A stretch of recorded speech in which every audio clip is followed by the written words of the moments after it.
भाव भ्रमर की कथा श्रृंखला में आपका स्वागत है। प्रस्तुत है इतालवी रचनाकार ल्यूजी पिरंदेलो की लिखी कहानी छाता।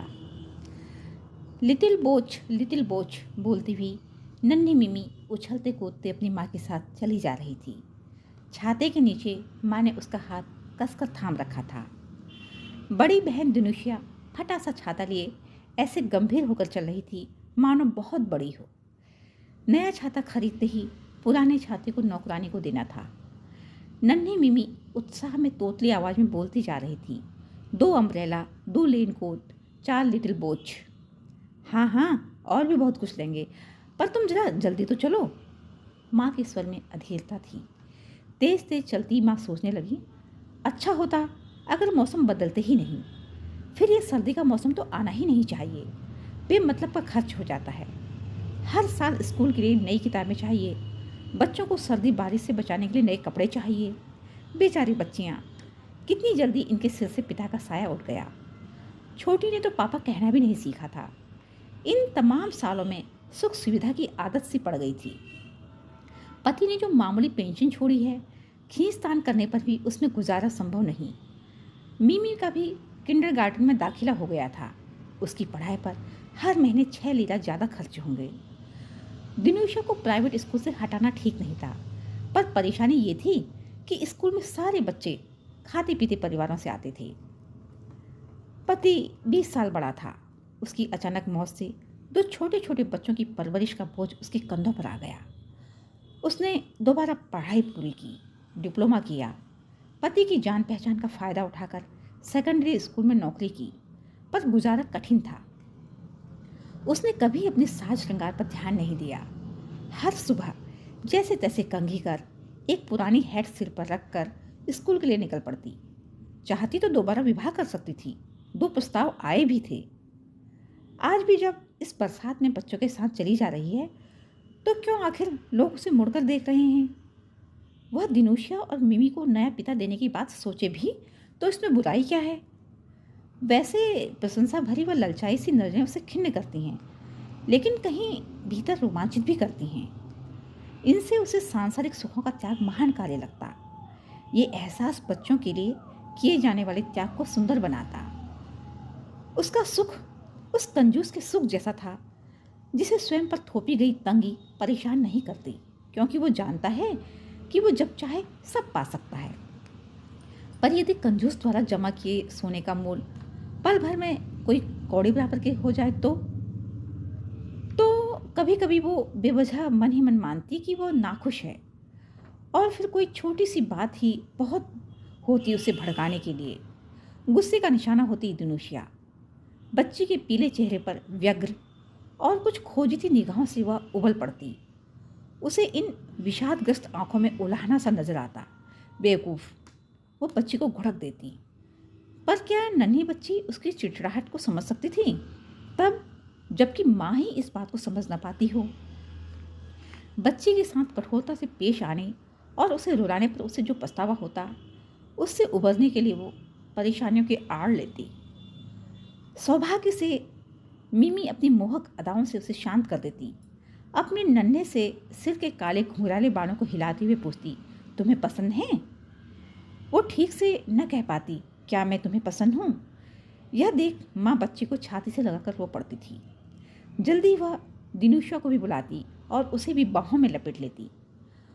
उसकी उदासी क्षण भर में खुशी में बदल जाती थी कि इन बच्चियों के लिए तो वो मर मिटने को तैयार थी ना। आज माँ खुश थी। आओ मिमी, हम यहाँ हैं।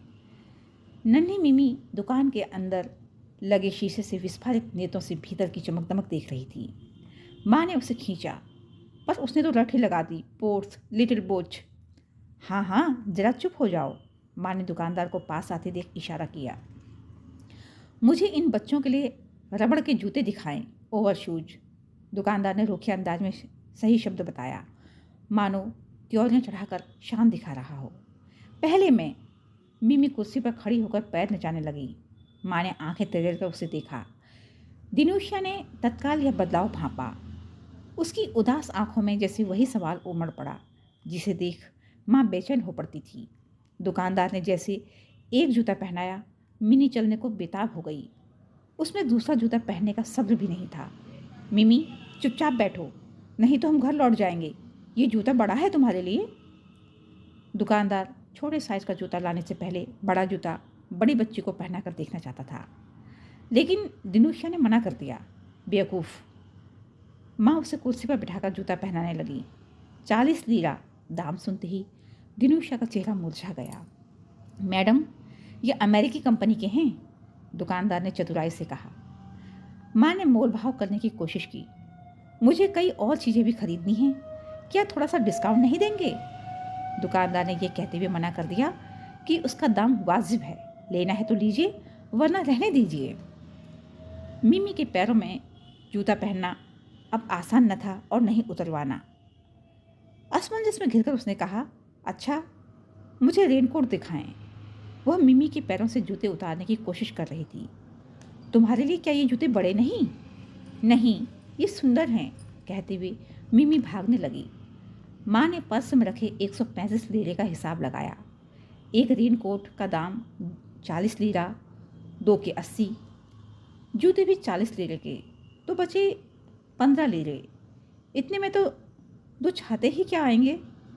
दोनों बच्चों को जूते और छाते चाहिए थे, रेनकोट में उनकी रुचि नहीं थी। जब उन्हें लगा कि एक छाता खरीदा जाएगा तो वे झगड़ पड़ी।